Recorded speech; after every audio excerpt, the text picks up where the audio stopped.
All right, welcome everybody to the Canadian Philosophy Show. My name is Tagen Marshall, and I am here with three esteemed co-hosts, and I'll let them introduce themselves. We'll start with Mikey tonight. Why don't you tell us who you are and why you chose your prospective university? My name is Michael Robert Caditz. I'm the technical support person for the show, and I chose my university because it was in the place that I wanted to be. I wanted to be in Nanaimo for about 30 reasons, which I won't go into now. So it worked out perfectly.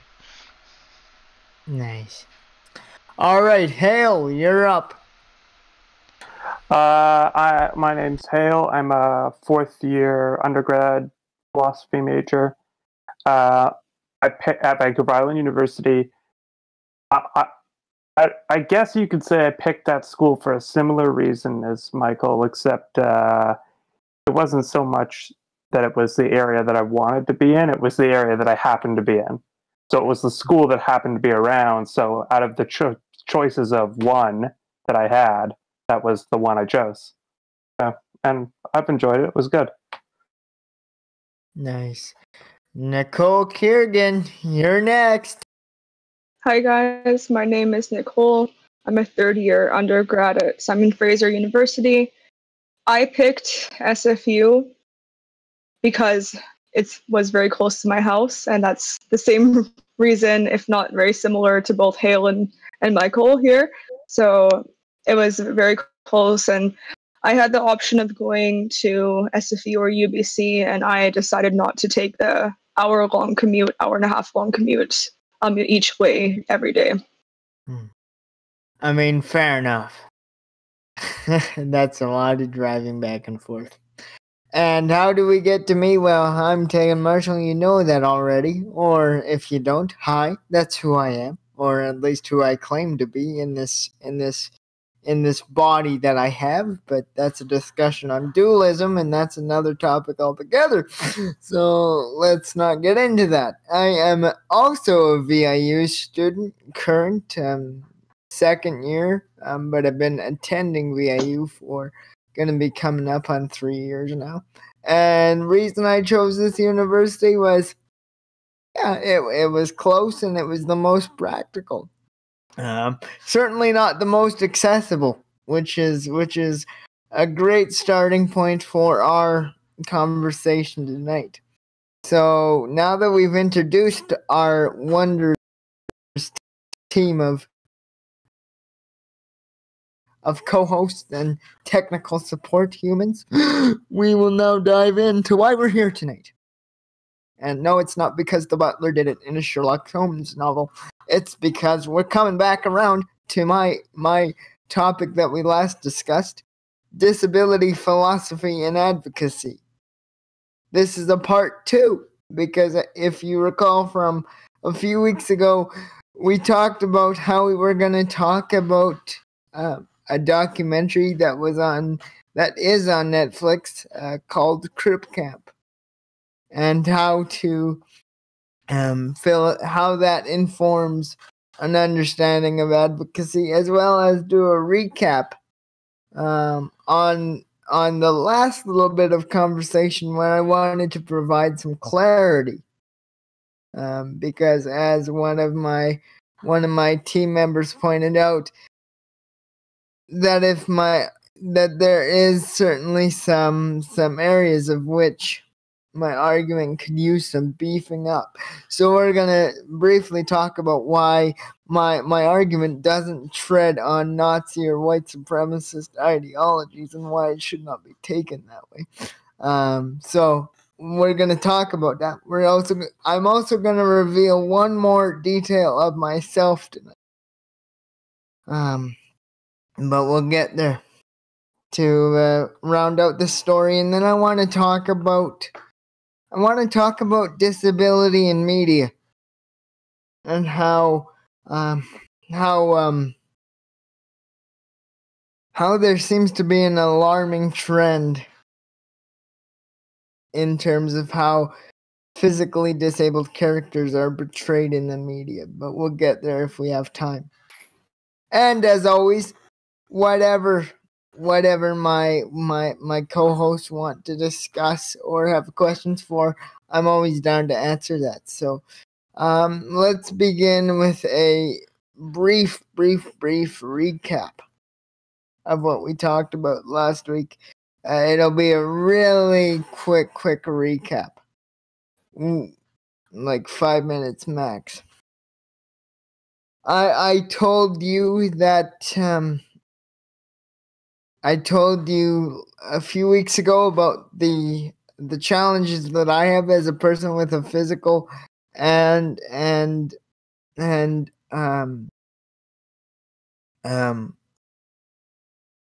mental disabilities as well. We discussed that. We talked about, the common things of accessibility and stuff like that. I also told you how people some people can interact with me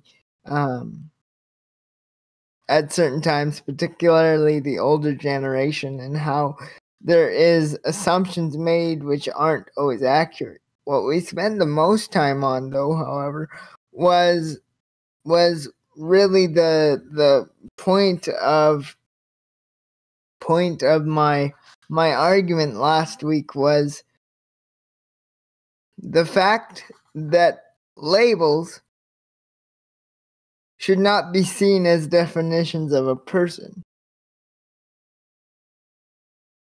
And if the label needs to be seen as what it is, an identifier, but not a definer.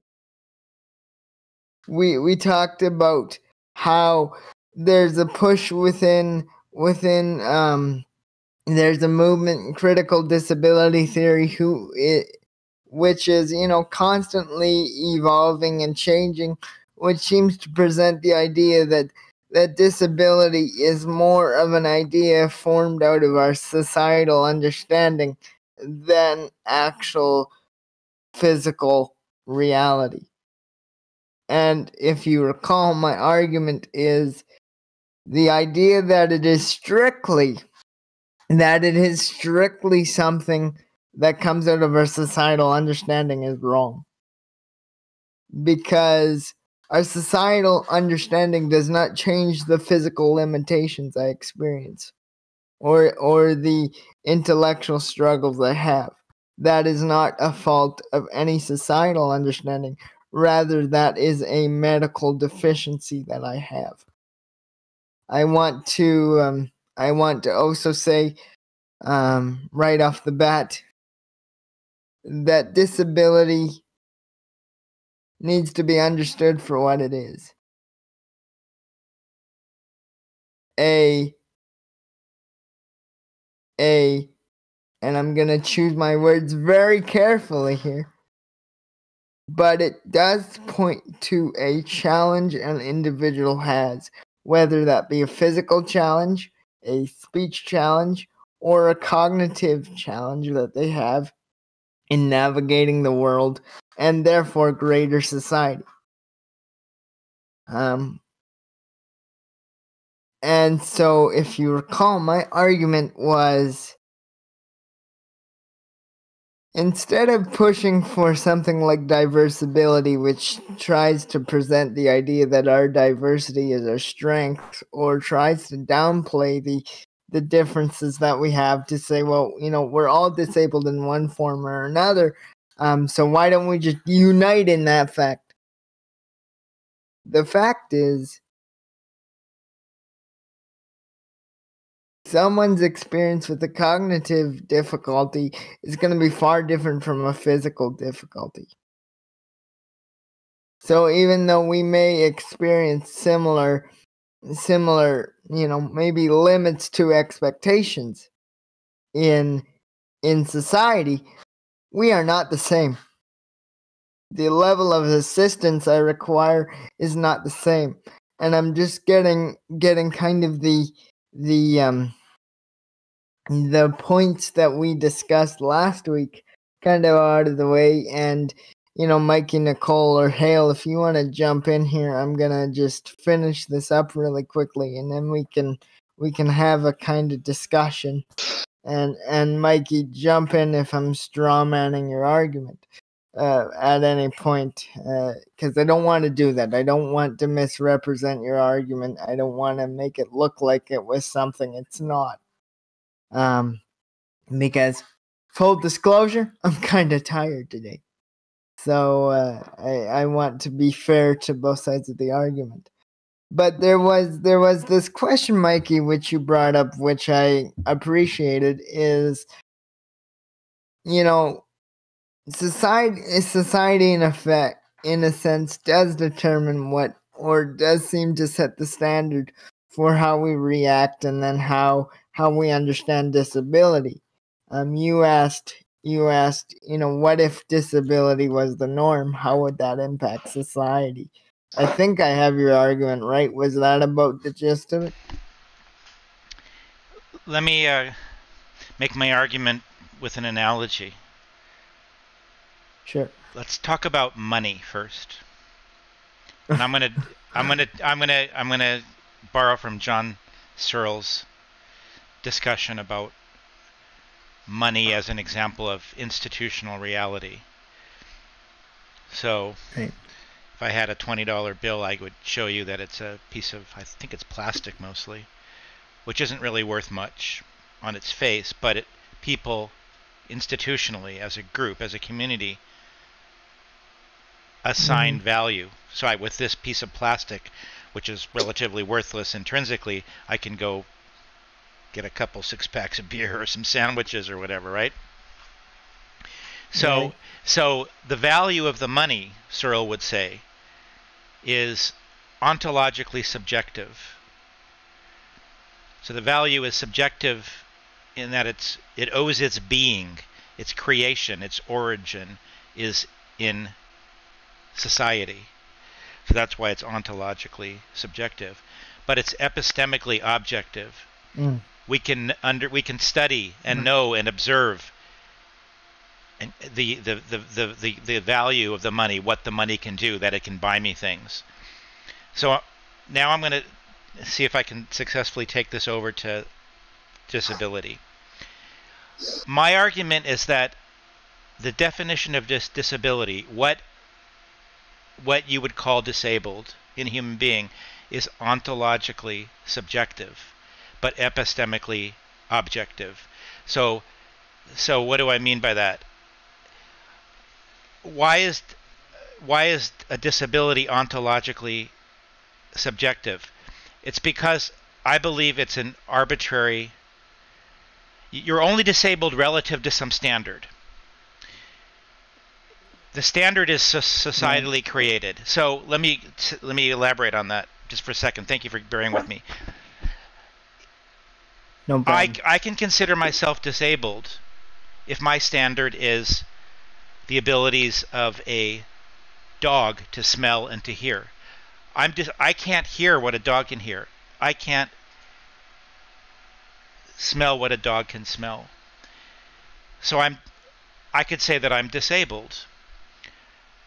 Have you ever had the experience that I've had of trying to carry too many things and I don't have enough arms? I drop things because I need another arm.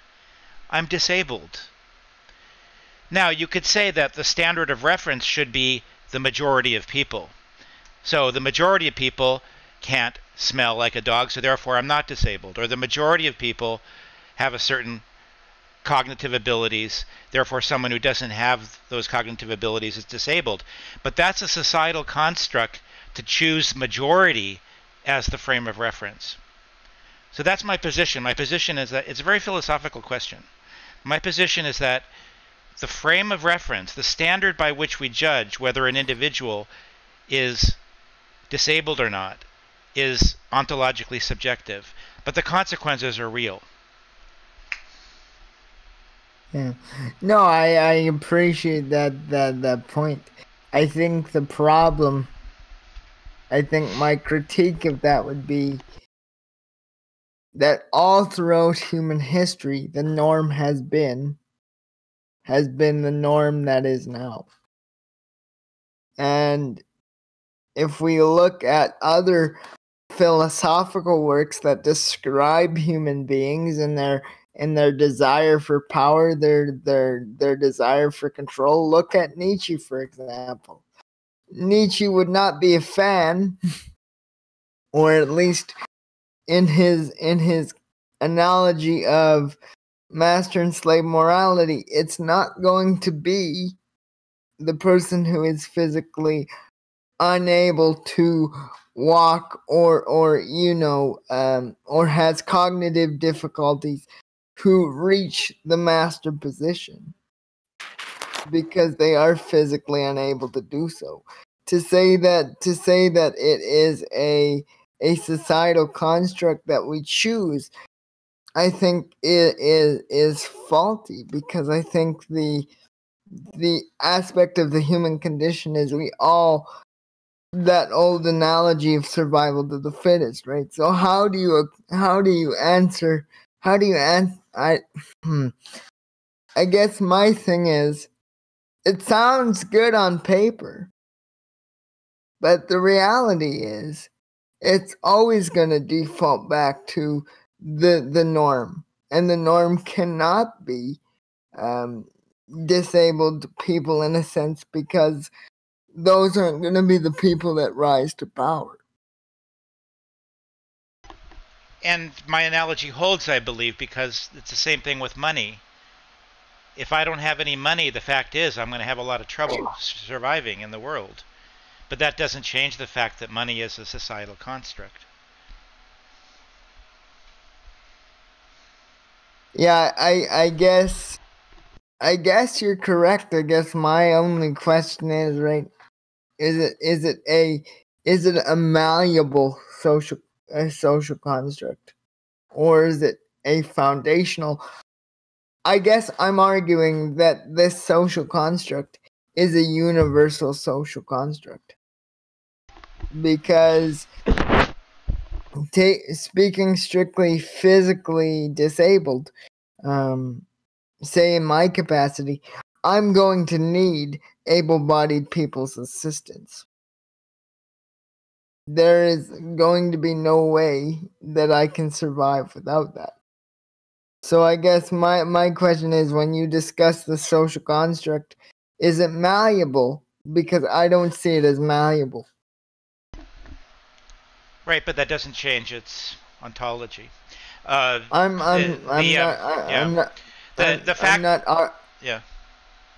not arguing that it changes your analogy. It's true, but I guess we reach a deeper question of, is it malleable? Is that aspiration ever possible? Empirically, individuals with greater physical capacities are more likely to get more of their needs met in society, and maybe all human societies have always been that way. Yeah, I accept that. So as a practical matter, if we forget the philosophy of it, as a practical matter, people who have less physical ability, who have less than the average person, are going to have more trouble. So I agree with you on that. Right. I mean, see, this is kind of an interesting thought experiment in a sense. And I think this is where this is a good transition to I mean, unless Hale or Nicole, you want to jump in there real quick, to transition to Crip Camp briefly, and to discuss that when we have the time to do so.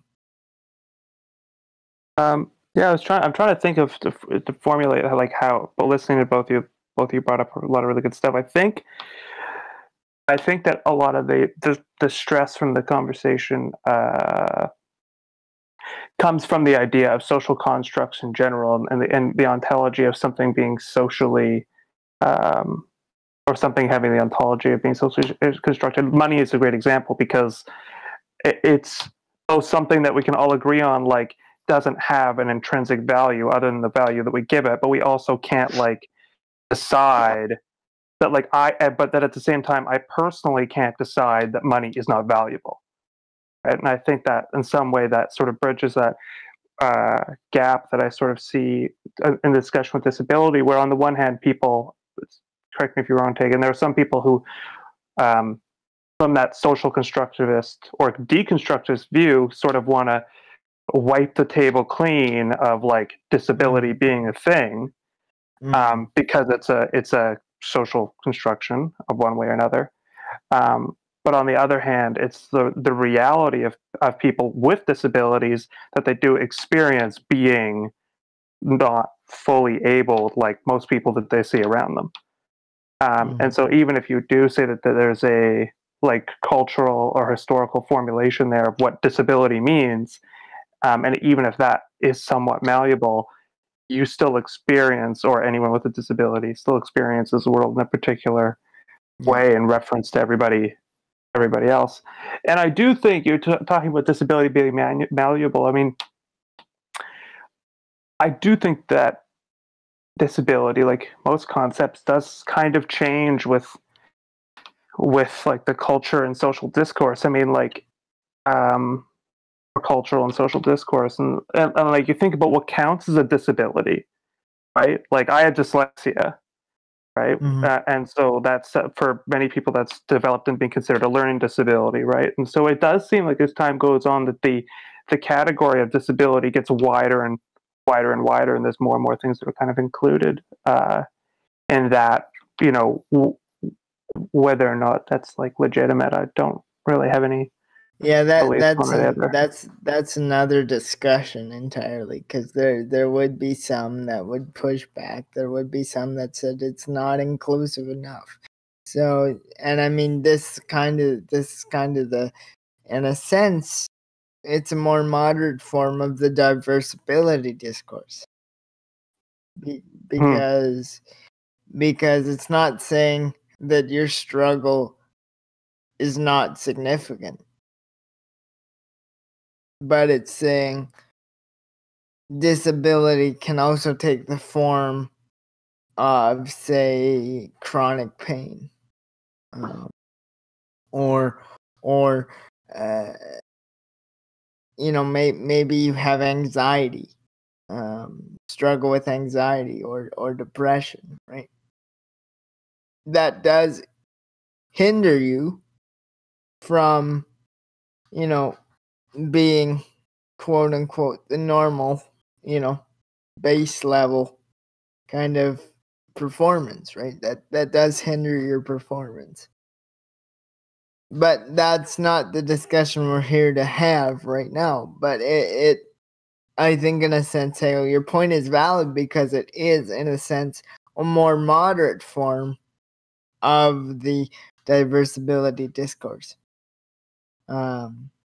To have that discussion of widening or restricting the definition.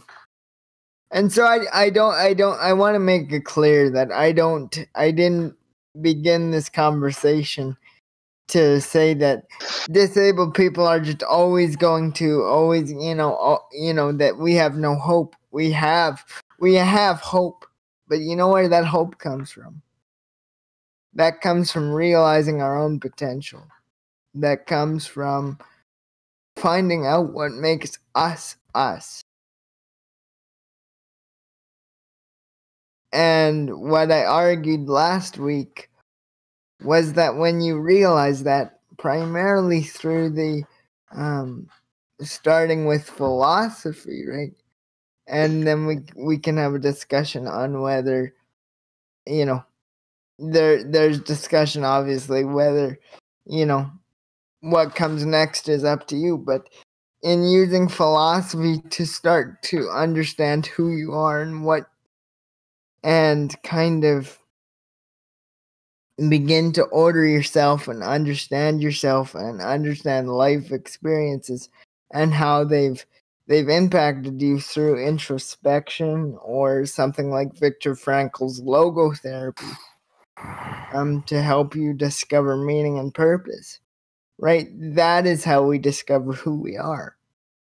And so in that discovery, that then empowers us to see disability is part of us.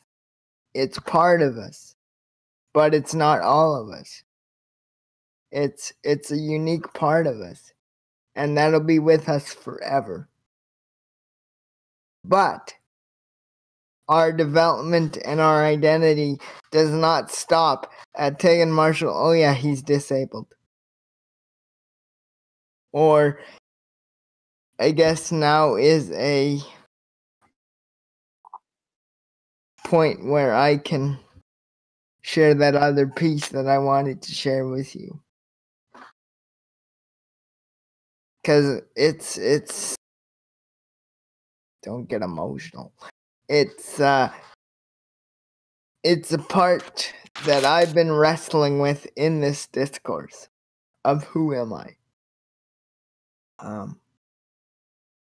More recently than because I've had 20 years to figure out how CP has, I've lived with this.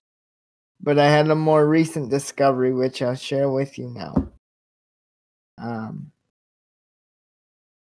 A year or two ago, there's my time management disability kicking up right there, but what can you do? A couple years ago, I was diagnosed with fetal alcohol spectrum disorder.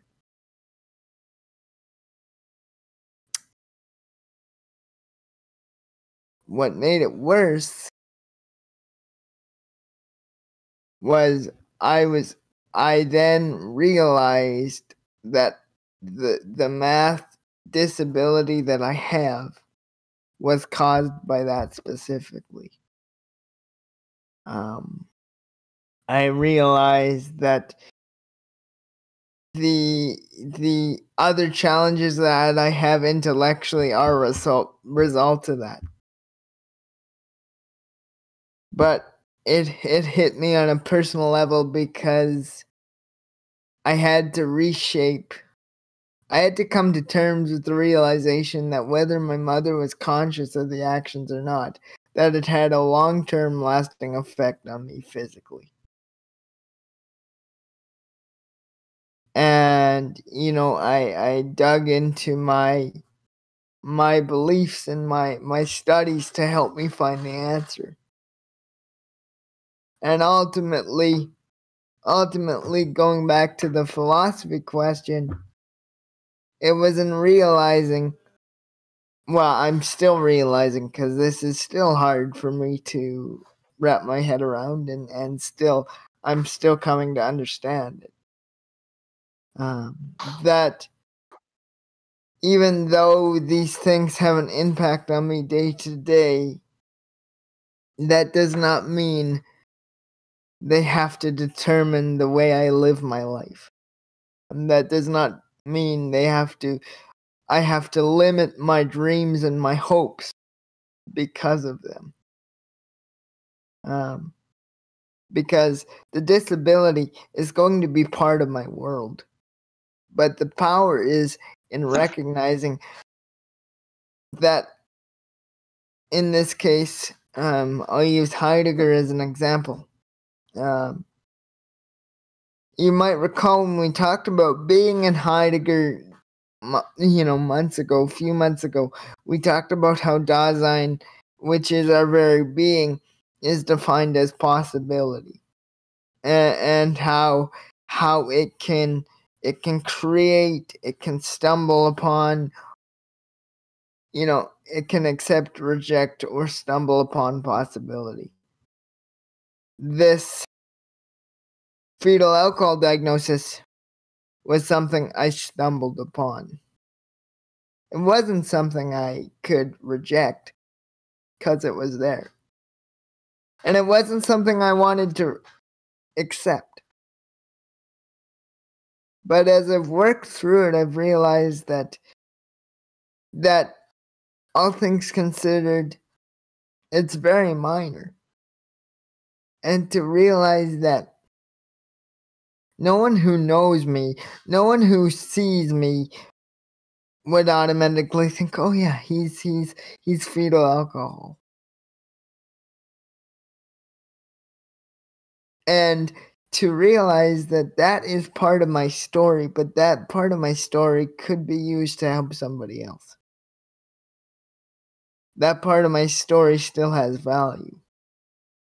And so to view it that way. Any questions, comments, and then I'll move to Crip Camp because I just want to see if there's any comments, questions, concerns. Oh, thanks for sharing that, Tagen. And I mean, it's I think it's interesting to see someone come to these realizations about themselves, like people do with all sorts of stuff, but especially something that has such a personal element between you and your own birth mother. I don't know what your relationship is to her currently, but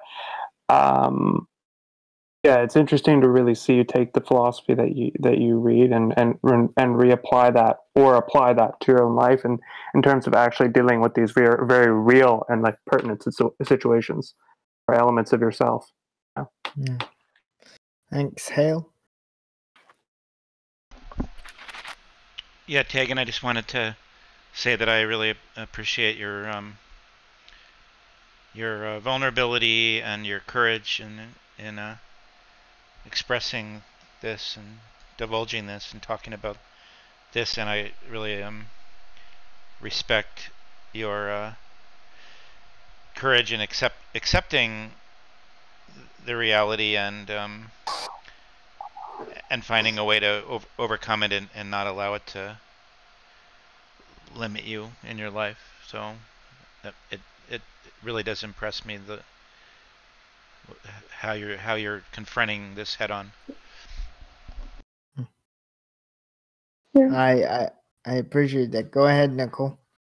Yeah, I was going to say something along the same lines that I appreciate you sharing this. And one of my curiosities would be, if I were in a similar position, which I am in some regards, I would likely feel resentful, at least at the first instinct. And I wonder, and I would like to ask you, Tagen, how can you deal with that feeling of resentment if you do feel that? How much time we got? We got about 26 minutes. This is going too fast. Okay, so really quickly, Nicole, I mean, I would love to chat with you more personally on this issue, because obviously there's definitely a personal element. But what I would say for on the air purposes, to realize that because I did struggle with, I still do. Full disclosure, it's a day-by-day process, right? To accept this. And so what I would say in dealing with resentment is to realize that my mother was only human. To realize that I am fully capable of making the same mistakes. Not that that makes it right, because it doesn't. But to see her as a person who is struggling to find meaning and purpose and connection. And, this isn't very philosophical, but I'll take something that Elizabeth Smart, some of you might be familiar with her case and stuff like that if you're into those true crime podcasts or whatever. But when she was returned and rescued from her captors and stood on trial, and she shared the story. And she struggled with resentment, obviously, because her life was taken away. She said, the best thing you can do, the best form of revenge, is to live the best life you can. And not that is even remotely similar, but I think the same idea applies. Right? To act in spite of the difficulty. To acknowledge the difficulty. Because the first step of acceptance is acknowledgement. And then once you acknowledge it, you can work through those emotions and those frustrations to then say, yeah, this hurts. Or, yeah, this is hard. But how can I move forward in this knowledge? And for me, that knowledge was to know that I am more because of who I am. And despite my struggles, these struggles have helped me form character and relationships. Powerful bonds with people. And this fetal alcohol diagnosis gives me an opportunity to share another level of my story with people. This is the first time I've talked about it publicly. Publicly in any professional capacity. But so I'm grateful to have the moment, but we're running. Does that somewhat answer your question, Nicole? I mean, obviously there's more to that journey, but I think what I'd say to conclude this little bit so we can very briefly talk about advocacy, because that's what people are here for, is to realize that our lives are full of worlds, sections of our lives, that as we go through life, right, we grow and we change, and for Heidegger, our very being changes throughout time because our knowledge of ourselves change. But to see, even though our knowledge of ourselves changes, who we are does not change. Our value does not change. And so what I would say is to recognize that it's a journey. To walk day by day. And to understand it a little more each day. Because it's a journey. Maybe that was more confusing than helpful, but maybe it was helpful, and that's what I was going for. So, on to Crip Camp. Let's go. Time's ticking here. Crip Camp is a documentary on Netflix that covers a social experiment during the... it was open for like 25 years, and I guess that would have started in the 1950s, but the documentary starts in the late, I think even 1969, isn't it? Like 69 is where the documentary picks up. I think most of the footage is from the very, very early 70s, like 1971. I think is when most of the people interviewed. Okay, thanks. So yeah, 1970s, maybe late 1960s type deal, where it was this camp that presented the idea that disabled people are just people, and they deserve to have a camp experience just as anybody else would. And so it was this idea that these kids are kids, and you know, they need to have a normal summer camp experience. But from there, they talk about how that experience led into advocacy work. And as we said, philosophy works with advocacy because philosophy helps us to argue or to present the position we take within an issue. It helps us to analyze, it helps us to understand, and then it helps us to formulate a coherent argument.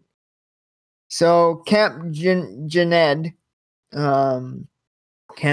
is where this camp begins, and it was being filmed at the time. So you have all sorts of unique disabilities, from developmental in terms of more mental cognitive issues to physical limitations. But you get to see when the focus is not on disability, that these people are people. They have passions, desires, hopes, dreams, fears, anxieties. But they also form a common bond because they've all experienced very similar things. So really quickly in one sentence, we'll start with Hale, because I know you saw the first half. What did you think at Crip Camp? I thought it was really interesting. I definitely have more I want to say on it than just one sentence, but I'll say that it made me think a lot about my own position and relationship to people with disabilities. I think perception is perhaps a better way of putting it. But we'll talk more about that. Yeah. Nicole? I appreciated watching Crip Camp, and I liked it, and I definitely want to give more of my input later on in more detail on it.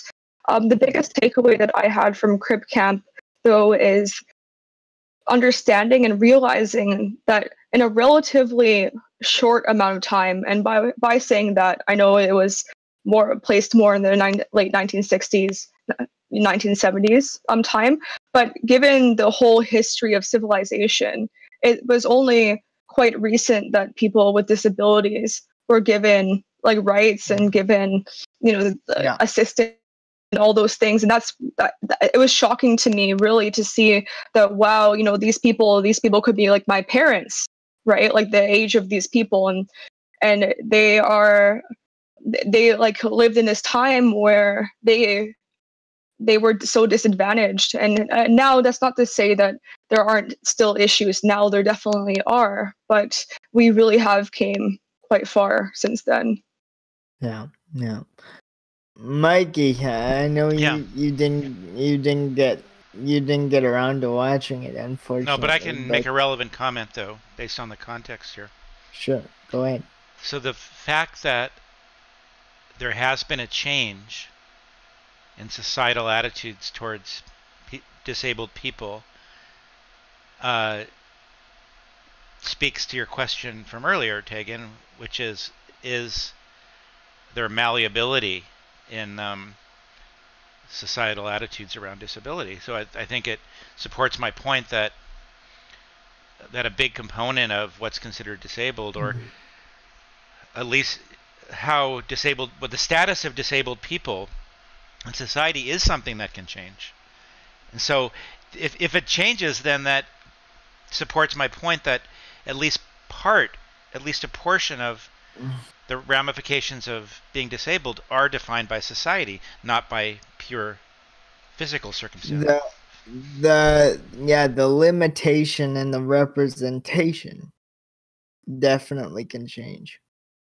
And as I was preparing for this show, what Crip Camp demonstrates is people not waiting to be included, but creating inclusion. They weren't sitting around waiting for, they just weren't like, okay, well, we'll wait. And so really quickly, I just want to give a quick summary of 3 kind of points they jump to the film.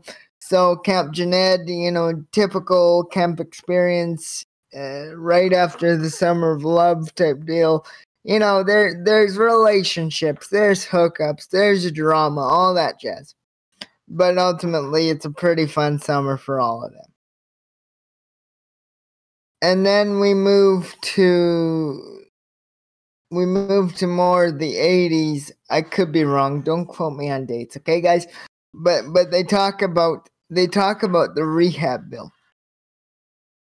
And how, I believe, was it Nixon in the rehab bill? I'm pretty sure it was Nixon in the rehab bill, but I'm not too sure. I'm looking for confirmation right now.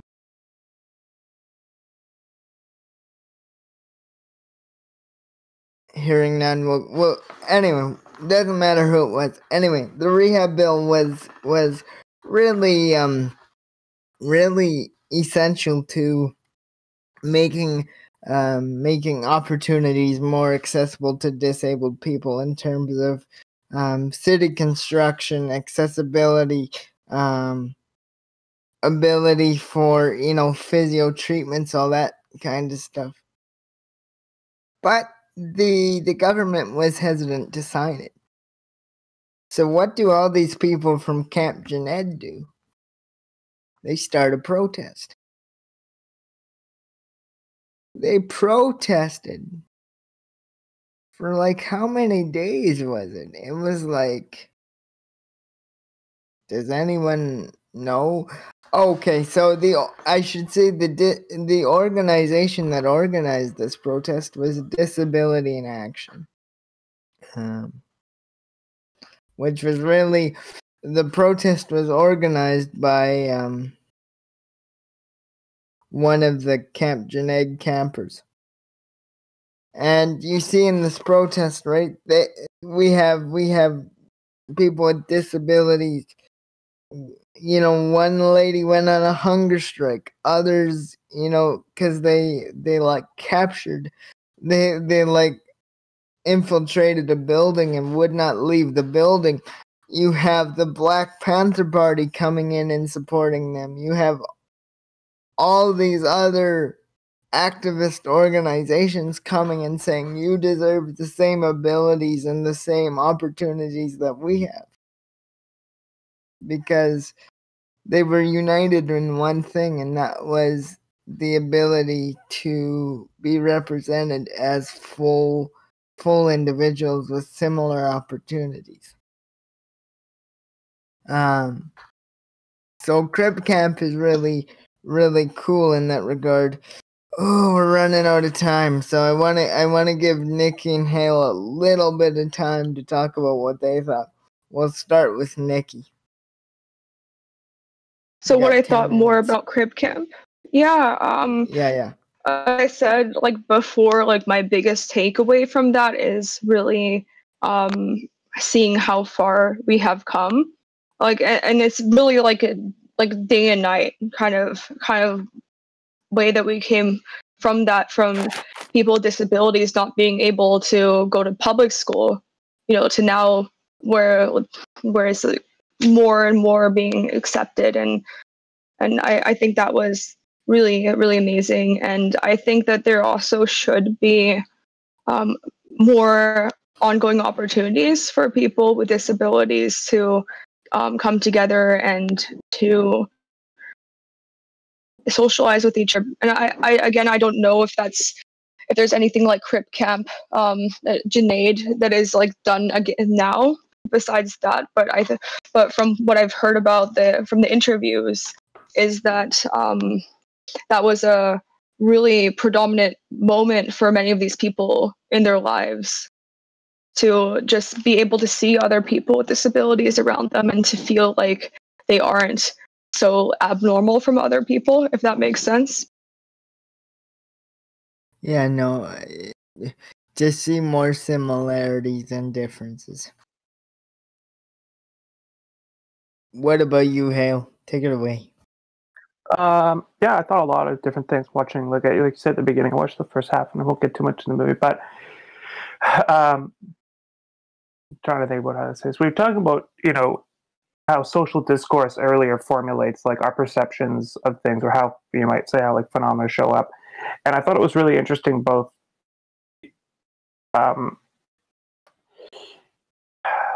how even I find myself sometimes, like when I was really kind of thinking about this afterwards, like when I see someone with a disability, like that person stands out to me more than your average person, right? Or a non-disabled person.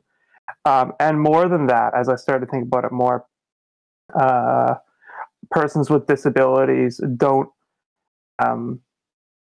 it's obviously there's a whole bunch of stuff going on there, but they don't appear as persons in the same way as non-disabled people do. And what I mean by that is the social discourse of disability, or like writ large, is what, in my experience, you kind of see, right? Like you see the disability, not the individual. And I thought that was a really interesting note in my own perception that I can honestly say I still have, and that a lot of the counselors and stuff, especially in the movie, talk about too, right? They talk about not being around people with disabilities and being, frankly, like uncomfortable in the beginning in that space. So I felt like that's something like I need to be honest about, and something that is really, I'm getting introspective about my own perception and how my own views are sort of shaped by like on one hand I want to take responsibility for my views, on the other hand I think it's social phenomena of, again, we talk about critical theory, and that like we all are given the ability to think about people with disabilities, right? And we have to like take that step back and examine what that is to be able to reevaluate that process, right? Just like many of the counselors and able people in the crip camp, or the Camp Jened, had to do for themselves. And actually that a lot of that came not just through thinking about it, but through like pushing themselves to participate in new ways with people with disabilities. The other thing I thought that was really interesting was, and you already mentioned this, was like on the opposite end of that kind of spectrum for persons with disabilities themselves, how we already talked about how what is like thrown into those sorts of like facts about their physical or mental state, and like that's not something that you can like reorganize or reorient or just decide differently. But by entering of an environment with other people with disabilities, where other opportunities are available, it's sort of like breaking out of that mold, that box, that I think a lot of people with disabilities, at least from talking to people and from the movie, talked about how like the kind of isolation and otherness that they felt in the everyday world, and being able to associate with people and have things like romances and, like you said, drama, and practice like music and arts, and or even simple things like trying to organize dinners and meals and cooking and all this kind of stuff with other people, day-to-day activities, aspects. That really gave a sense of meaning to people that I thought was and to them that I thought was a really interesting thing to see. It's an interesting topic for sure. Yeah, that's great, Hale. If I wanted to be really vindictive, I'd say, Hale, what was your first impression of me when you first met me? But I won't make you answer that on air, because that would drive me nuts if someone did that to me. But yeah, it isn't, and I should say I have to do that for myself as well, because it's easy for me to see myself as the exception. And that's not necessarily true. But because I haven't been around a lot of fellow people with disabilities that have the same abilities that I do, it's easy to think, okay, well, I'm an exception to the rule. And that's not necessarily true. One question I want to leave my co-host with, and maybe Hale and Nikki, you can say a sentence or two on this, because if you would, I wouldn't mind talking about disability in the media just for our last few minutes, if that's okay, because it's an issue near and dear to my heart when we talk about how they're represented and stuff, if that's okay with you guys. I don't hear any objections, so I'm gonna go for it. But the question I have for you is, Hale and Nicole, really quickly, is going back to the idea of Platonic forms and the fact that what we see in our reality is a shadow of where it comes from, right? In its truest essence. What do you think the form of disability is? Or does disability have a form at all?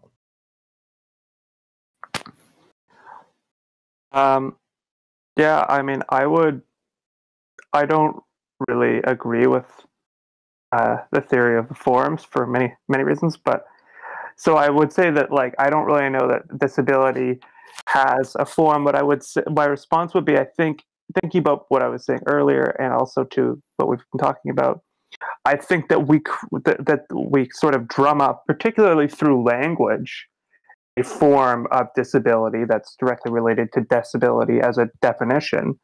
And then we have a tendency to apply that wide definition to individuals, when in reality,